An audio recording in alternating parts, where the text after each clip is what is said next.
आज की न्यूज़ देखते हैं तो Israel Iran ceasefire is in effect से Trump US president rebukes both sides following accusation of truce violation before it has to take effect on Tuesday morning. Trump issued public demand to US ally Israel to stand down.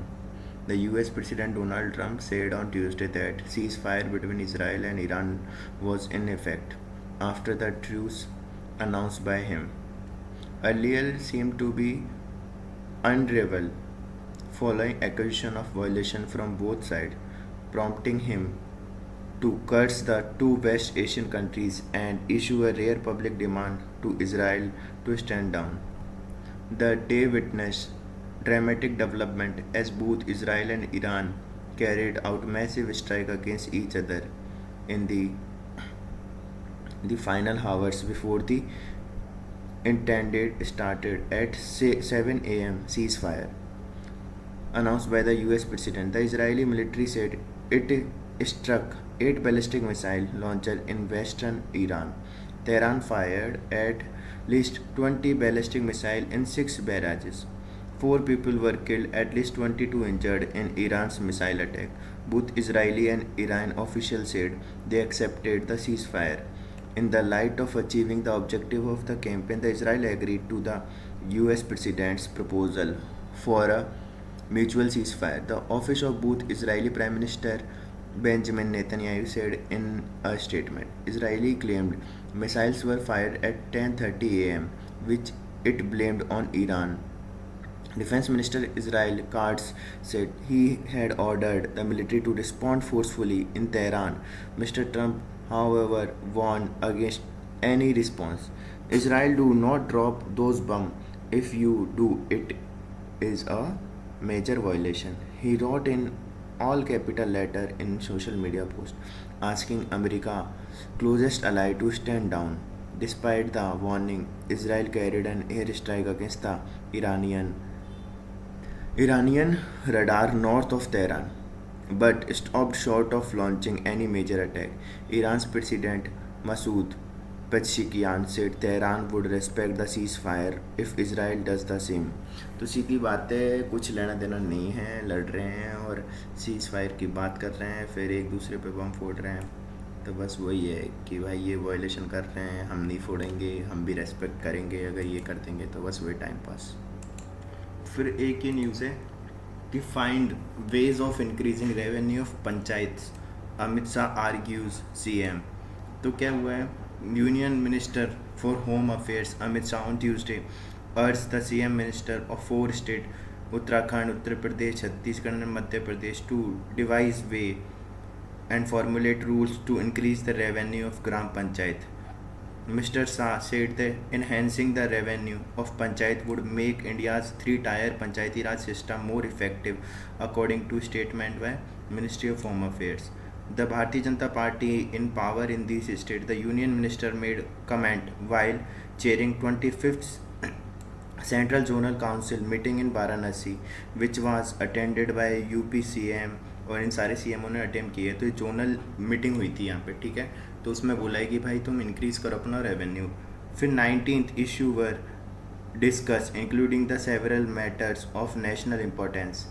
तो बहुत सारे हुए हैं बात तो, पर main important तो यही है. अब इसमें क्या बात है, सबसे इम्पोर्टेंट फेडरल यूनिटी और 2 फुल राइज इन मीट. तो ये क्या कह रहा है, he also said that only 11 zonal council meeting and 14 meeting of the standing committee were held between 2004 से 2014. तो वो कह रहा है कि सिर्फ 11 ही जोनल मीटिंग हुई थी और फ्रॉम 2014 से 2025 सॉ 2-fold इंक्रीज. तो कह रहा है अब 28 जोनल काउंसिल मीटिंग हो चुकी है और 33 मीटिंग हो चुकी है स्टैंडिंग कमेटी की. तो कह रहा है कि बहुत इंक्रीज़ हुआ है जोनल काउंसिल की मीटिंग में. अब फेडरल यूनिटी क्या है, तो mister Adityanath and mister Shah said Mr. Sai said the council strengthened the federal unity, national integrity and regional development. The 5 zonal council were created under the State Reorganization Act 1956 to provide common meeting ground for states and union territory to resolve interstate and regional issues. तो सीधी बात है, ये कह रहा है कि जो अपनी 5 जो जोनल काउंसिल हैं, ये कब बनी थी? 1956 का जो अपना एक्ट था रीऑर्गेनाइजेशन ऑफ स्टेट्स, उसके तहत बनी है ये सारी की सारी। फिर यही इंपॉर्टेंट है कि अभी चल रही है, तो उसमें अभी ये यूपी वाला है, इस वाली जोन की चल रही है, तो उसमें कह रहे हैं कि पंचायती राज का रेवेन्यू बढ़ाना है अपन को। फिर एक गवर्नमेंट ऑफ हरियाणा है, उन्होंने एक remembering the epitome of bravery and courage a great warrior Veer Banda Bairagi on his martyrdom day June 25। तो बंदा सिंह बहादुर एक महान योद्धा थे, उनका जीवन हम सभी के लिए प्रेरणा है। मैं बाबा बंदा सिंह बहादुर को उनकी बहादुरी और बलिदान के लिए नमन करता हूँ, नरेंद्र मोदी जी ने कहा है। तो सीधी बात है, अपन को पता होना चाहिए वीर बंदा बैरागी कौन थे, ठीक है। एक ये न्यूज़ है न्यूक्लियर स्पेक्टर, ठीक है। तो ये कह रहा है Israeli and US action against the Iran amount to nuclear brinkmanship after a 12-day intense missile barrage and the air attack following Israel's illegal aerial attack on Iran. The two countries finally announced a ceasefire on Tuesday, ostensibly conduct a preemptive strike on Iran's nuclear facility. The Israeli attack graduated into the full-fledged war that also involved US strike on Iran nuclear installation. These attacks in blithely ignoring the danger of radioactive leakage and their subsequent response point to the stark nature of fragile international order now threatened by the escalating nuclear risk from the West Asia to Ukraine and even the Indian subcontinent.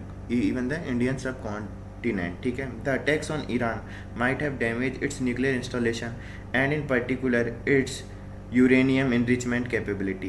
Yet, this naked aggression was against the signatory of Nuclear Non-Proliferation Treaty and a country that had willingly subjected its facilities to international scrutiny. Iran had also signed the Joint Comprehensive Plan Action with P5+1 nuclear armed state plus Germany to ensure that nuclear capability remained peaceful, only for it to be rendered meaninglessly after the US withdrew it during the President Donald Trump's first term. तो सीधी बात है कि वही nuclear और उनकी बात कर रहे हैं। अपन को एक तो ये पता होना चाहिए joint comprehensive plan of action ये क्या था। तो ये P5+1 जो कंट्री है जर्मनी है उनके साथ है, और ये ईरान का है, ठीक है। Where Iran is compelled to cease nuclear weapon by withdrawing from its commitment. Its parliament is now mulling a bill to exit the NPT and use them as a deterrent. तो सीधी बात है, अभी Iran वाले भी कह रहे हैं कि हम भी हट रहे हैं, क्योंकि ट्रम्प भी हट चुका है यहाँ से इस ट्रीटी से। तो कह रहे हैं कि हम भी हट जाएंगे और हम भी अब इसको है ना यूज़ करेंगे। पहले तो इन्होंने बोला था हम पीसफुली यूज़ करेंगे एनर्जी के लिए, पर अब ये मना कर रहे हैं। तो meanwhile any step Iran takes to do could be used to justify further aggression by Israel and US, thereby rejecting the international law and the NPT non-proliferation norms. तो सीधी बात है कि अब वो भी ये कह रहा है कि भाई अगर कोई फर्दर एग्रेशन होता है इसराइल और यूएस के द्वारा, तो और ये क्या एक एग्रेशन तो कर ही रहे हैं और इंटरनेशनल लॉ है और एनपीटी है उसको भी नहीं मान रहे हैं, तो बस उसी के खिलाफ में इसराइल बोल रहा है कि भाई हम भी यूज़ करेंगे अब। तो इसराइल से hypocrisy is stark. It remains a non-signatory to NPT and refuses any oversight of its undeclared but known arsenal. This raises the possibility that it values nuclear weapon not for deterrence but for the destructive potential. US protection emboldens its pursue destructive policies in Gaza and illegal wars in West Asia. तो सीधी बात है, अभी तो ये कह रहे हैं कि भाई इसने तो साइन ही नहीं किया। अब साइन ही नहीं किया तो भाई ये कैसे कह सकता है कि भाई सिर्फ हम तो डिटरेंस के लिए हैं, उसके लिए हैं, ये तो बल्कि यूज़ करेगा, वो ये कह रहे हैं वेस्ट वाले, ठीक है। तो बस वही सब चीज़ें चल रही हैं। तो सीधी बात है, अपन को पता होना चाहिए तो एनपीटी क्या है, एनपीटी न्यूज़ में चल रही है। एक न्यूज़ है women at the helm, the new IOC president will have to navigate the labyrinth of world sport labyrinth of world sport, ठीक है। The first African and first woman head of largest most powerful sporting organization on planet, the Christy Coventry। तो ये question आया था शायद से अपना Christie Coventry. हाँ, तो इसमें तो मेरे को ज़्यादा कुछ काम का लग नहीं रहा है, सीधी बात है, अपन को इतना पता होना चाहिए लेटेस्ट बनी है, अफ्रीका की पहली है और पहली वुमेन हेड है, और उसका नाम है क्रिस्टी कोवेंट्री, क्योंकि अभी तक तो पूछा नहीं गया है, तो अभी आगे कहीं पूछ लेंगे। सीधी बात तो इतनी सी है। फिर अगली न्यूज़ है the need for gender equity in urban bureaucracy, the India is the midst of the profound urban transformation. By 2050, over 800 million people, about half of the population, will live in city, making India the largest driver of global urban growth. As cities expand spatially, economically, and demographically, they are rewriting the social contract of modern India and shaping the future of its democracy and development. In the last 3 decades, progressive constitutional reform have advanced gender equity. The 73 and 74 amendment mandate 33 reservation for women in Panchayati Raj institution, urban local bodies, further strengthen the 50% by 17 state and union territory. Today, women comprise 46% of local elected representative in Panchayati Raj.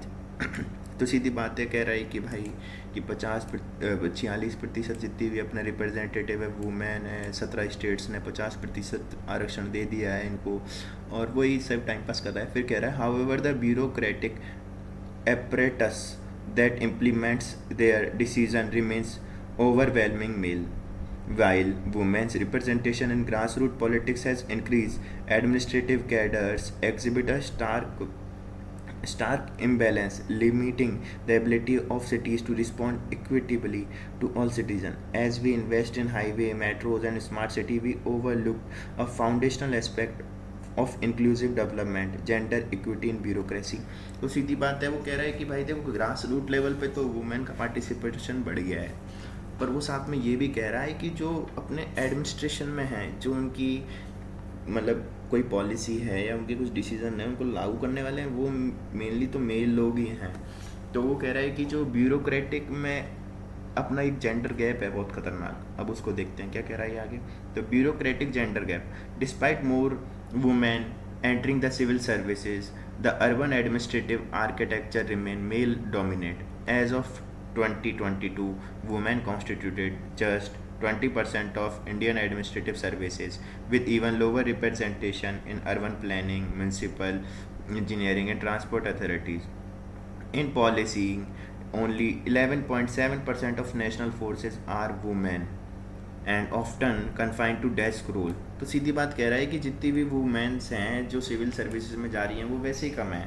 वो कह रहा है 20% के आसपास अपने IAS और इसमें जा रहे हैं, ठीक है, और कह रहे हैं उसमें भी सिर्फ 11% ही ऐसी हैं जो अपने ये म्यूनसिपल कॉरपोरेशन होती है, प्लानिंग होती है, इनमें पॉलिसी बना रही है और उनको लागू करवा रही है। वरना सारी जितनी भी अपने कंस्ट्रक्शन हो रहे हैं वो सब क्या मेल ओरिएंटेड है, और वुमेन तो सिर्फ डेस्क रोल कर रही है, मतलब वो ऑफिस में बैठ के बस काम कर रही है और कोई काम लेना देना है नहीं। This gap is cause of concern. In cities the engagement of women is different. They rely more on public transport, make multi-stop journey for work and caregiving, and dependent on the neighborhood level infrastructure and institution for transportation and development policy and safety pin study found that 84% of women in Delhi and Mumbai are used public and shared transport. It was 63 for men. Yet urban planning prioritized mega project over safe, accessible and neighborhood level mobility. 2019 safety pin audit across 50 cities found that over 60% of public space were poorly lit, with few women in policing and community safety initiative often fail to resonate with women. तो सीधी बात है, अब ये सब वही बात कर रहा है कि भाई औरतों के लिए कोई भी मतलब सुविधाओं की कमी है, और वही कि पब्लिक ट्रांसपोर्ट और उनकी बात कर रहा है कि उनमें कोई उनका रोल नहीं है कि उनके अकॉर्डिंग चीज़ें बने, तो वही सब चीज़ें बता रहा है। तो सीधी बात है कि अपन को वुमेन्स को इन सारी चीज़ों में भी मौका देना चाहिए, सिंपल सी बात तो यही है। अब एक न्यूज़ है ये, a rest in West Asia, a deescalation for the world. तो सीधी बात है, इसमें अपन इंडिया का पॉइंट ऑफ व्यू देखते हैं सबसे इम्पोर्टेंट। तो इंडिया से स्टैंड क्या है? Expectedly India has neither made pronouncement on Israeli preemptive strike on Iran nor take an active role, just as it has not in other war elsewhere. तो सीधी बात है, वो कह रहा है भाई भारत ने तो कोई एक्टिव रोल तो किया नहीं है. फिर Israel was one of the few countries to stand by India during the Operation Sindoor. However, the India's joint initiative with Iran, including Chabar port connectivity, are equally important. India's stake in region are high, and it is doing all it can to minimize the impact. India has tongue in cheek called for a de-escalation, giving the same advice to warring parties, which it received during the Operation Sindoor. तो सीधी बात है, कुछ नहीं है, वो तो इतना सा कह रहा है कि भाई कि जो इंडिया की टंग है वो एक तरह से जीभ में फंस चुकी है. वो जब ऑपरेशन सिंदूर हुआ था उस टाइम पे इजराइल सिर्फ एक ऐसा उन देशों में से था जो इंडिया का सपोर्ट कर रहा था. अब इंडिया के लिए इम्पोर्टेंट है चाबार पोर्ट और ये भी, तो वो कह रहा है कि वो क्या कर सकता है. तो बस वो भी वही बात कर रहा है जो और देश कह रहे थे ऑपरेशन सिंदूर के टाइम पे कि भाई डीएक्सलेट कर लो, डीएक्सलेट कर दो. तो बस वही बात है और कोई लेना देना निकला नहीं है. फिर ये आगे क्या कह रहा है, de-escalation giving the same advice to warring parties which receive during the operation Sindoor from many part of the world asking Indian Pakistan to de-escalate. It was the case of equating the aggressor and aggressed. It matters no more the world whether one is right or wrong, whether international law and territorial integrity have been violated as long as warring side de-escalated. तो कह रहे इससे कोई फ़र्क नहीं पड़ता कि किसने एग्रेशन किया है, किसके ऊपर किया गया है और कौन से लॉ वायलेट किए गए हैं. सीधी बात है कि डी एक्सलेट कर लो जब तक हो रहा है, वही टाइम पास करवा रहे हैं, कोई लेना देना है. अब एक है troubled water of Godavari. A fresh row has erupted between Telangana and Andhra Pradesh over the Polavaram Banka-Cherla link project. The project which divert 200 जो भी है ट्रिलियन मैट्रिक जो भी है यार, है ना, of Godavari water to the Krishna and Penna basin aims to provide drinking and irrigation water to the drought-hit Rayalaseema region of Andhra Pradesh. The Andhra Pradesh government has already submitted the pre-feasibility report on the project to the Central Water Commission. The CWC has now asked the state to now furnish a detailed project report. In addition, the center has offered a fund of 50% of the total cost of the project, which is estimated 80,000 crore as part of interlinking of river. The remaining will be financed through the borrowing beyond the fiscal responsibility and budget management. This has upset Telangana, and as the center had reduced the state's borrowing limit under the FRBM Act, citing the state's off-budget borrowing to complete the ये जो भी है Kaleshwaram project on time. तो सीधी बात है कि यार सरकार ने बोला है 50% तो हम दे रहे हैं और जो 50% है तुम ऑफ बजट बोरोइंग होता है उससे कर लो. अब वो क्या है, जो तेलंगाना वाले हैं वो दुखी हो गए, वो बोल रहे हैं भाई इससे हमारा क्या है, जो बोरोइंग होती है उसमें कमी आ जाएगी, दिक्कत होगी क्योंकि सरकार तो दे नहीं रही है. तो वही वाली चीज़ें हैं, तो उन्हीं पे बहस चल रही है. पर अपन को पता होना चाहिए कि दोस्त कहाँ पर है, ये कौन कौन से प्रोजेक्ट की बात चल रही है. तो एक तो कालेश्वरम प्रोजेक्ट है, एक पोलावरम प्रोजेक्ट है, ये तेलंगाना में है, आंध्र प्रदेश में है, बस इतना पता होना चाहिए. और इसमें तो आखिरी वाला एक पॉइंट होता है उसको देख लेते हैं. The president of Telangana, the president of the Telangana retired engineers association mister Shyama Prasad Reddy suggested the center carry out the appraisal of Polavaram Bankar-Chila link project only after protecting the right of people of Telangana by giving the permission to all ongoing contemplated project in Godavari basin. The former chief engineer also suggests that the center additionally advocate more than 200 trillion metric जो भी है cubic है ना fit of water इनके Krishna basin in lieu of diversion of Godavari water to other basin. Water sharing is a sensitive issue. तो सीधी बात है इसी पे पंगे चल रहे हैं. अपन को पता होना चाहिए कहाँ पे है, कौन सी रिवर न्यूज़ में है, गोदावरी चल रही है न्यूज़ में, इस पे कौन कौन से प्रोजेक्ट हैं वो पता होने चाहिए. फिर एक ये न्यूज़ है, US heavy duty attack on Iran's nuclear sites. तो apart from the B2S and the bunker buster, were other weapons used in the recent military strike by the US against Iran? Why are the B-2S maintenance intensive? Why were the massive ordnance penetrator MOP bunker buster bomb needed? Is US already manufacturing new stealth bomber? तो सीधी बात है, ये वाले जो plane हैं इनके ये न्यूज़ में चल रहे हैं। तो ये है एक तो sleek design AB-2 stealth bomber flies over the Washington. सीधी बात है 2020 का है ये, तो ये ऐसा कुछ दिखता है। द हाई इंटेंसिव वेपन है, हाई इंटेंसिटी वेपन है। तो ये कह रहे हैं the nuclear fuel enrichment site at Fordow is located 60 mile from south of Iran capital Tehran, the mountainous region close to the city of Qom.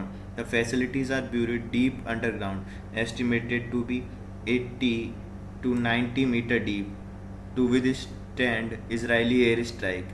That's why there were there was a need for the GBU 57 MOP and B2 Spirit that can carry it. तो सीधी बात है, वो बता रहा है कि उनकी जो न्यूक्लियर साइट है वो कहाँ पर है और उसके लिए अपन को इन्हीं की ज़रूरत थी। तो यही है B-2 स्पिरिट स्टेल्थ बम्बर, ये ऐसा होता है कुछ, ठीक है। और पहले क्या करता है, मैसिव ऑर्डिनेंस पेनिट्रेटर, तो एक कुछ होता होगा, मेरे को तो इतना ज़्यादा पता नहीं है। Bomb release at the 12 kilometre above the target, तो 12 किलोमीटर अबव द टारगेट से छोड़ दिया इसने पहले तो। फिर with no engine bomb use kinetic energy to penetrate up to 60 metre underground. तो ये कुछ नहीं है, इसमें कोई इंजन नहीं है, कह रहा है कि काइनेटिक एनर्जी होता है ना, उसका यूज़ करता है 60 मीटर तक तो पेनिट्रेट कर जाता है ज़मीन में ये। ऑन डिलेड फ्यूज़, और ये क्या करता है, delays fuse detonate 2400 kg of explosive, ठीक है। तो ये क्या है, एकदम से नहीं फूटता, नीचे जाके फूटता है, तो डिले फ्यूज़ होता है इसमें, और फिर वो डेटोनेट्स करता है कितना, ये 2400 kg ऑफ एक्सप्लोजिव लेके जाता है। ख़तरनाक ये तो बस बता रहे हैं इन्होंने कैसे कैसे इसको उड़ाया है, और तो अपने काम का है नहीं इसमें। तो इसका जो जिस्ट देख लेते हैं, ये क्या कह रहा है। After the proceeding quietly and with minimal communication for 18 hours from the US to the targeted area, the first of 7 B-2 Spirit stealth bomber dropped two 30,000 LB GBU 57 massive ordnance penetrator bunker buster bomb at the Fordo site at approximately। तो सीधी बात है ये penetrator तो क्या missile है, और ये बम्बर है इसका नाम, ठीक है। तो GBU 57 MOP according to USAF is a weapon system designed to accomplish a difficult, complicated mission of reaching and destroying our adversary's weapon of mass destruction located in well protected facility। तो कुछ नहीं है, GBU 57 MOP आता है तो अपन को पता होना चाहिए ये कैसा वेपन है, जो क्या है, जो दुश्मन होते हैं उनकी जो मास डिस्ट्रक्शन की जो वेपन है, जैसे न्यूक्लियर वेपन है, उनको डिस्ट्रॉय करने के लिए यूज़ होता है, ये ज़मीन में भी चला जाता है, बस इतना ही है। Why no FIR yet against Justice Verma? Ask MPs on law panel। तो सीधी बात है, they urge co-center to seek review of 1991 judgment which says CJI must be consulted before criminal charges are registered against the higher court judge। They seek legislation on service rule governing judiciary with provision for suspension। तो सीधी बात है यार कि किसके घर से अगर कुछ पैसे मिल गए हाई कोर्ट के जज वज से, तो कह रहा है कि कोई भी उसके अगेंस्ट क्रिमिनल चार्ज रजिस्टर करने से पहले CJI से कंसल्ट होना ज़रूरी है। तो बस यही है, ये दिक्कत थी। तो over 3 months after the accounted for the case was recovered from the Justice Yashwant Verma's Delhi residence. No FIR has been filed against the judge. On Tuesday, a group of MP at a meeting of the parliamentary panel on law and justice demanded a reason for the lapse।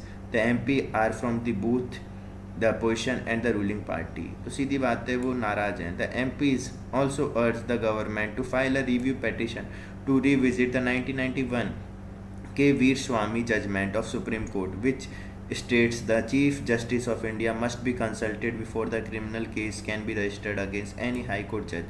The panel members demanded comes day after the similar remark from the Rajya Sabha chairman and Vice President Jagdeep Dhankar terming the 1991 judgment as a judicial लेजरमेन। तो सीधी बात है, वो कह रहे हैं कि तो गलत है कि भाई कोई रिश्वत ले रहा है तो हमें पहले सीजीआई से कंसल्ट करना पड़ेगा, तो ये तो बहुत ही गलत है, इसको हटाओ, यही बात चल रही है।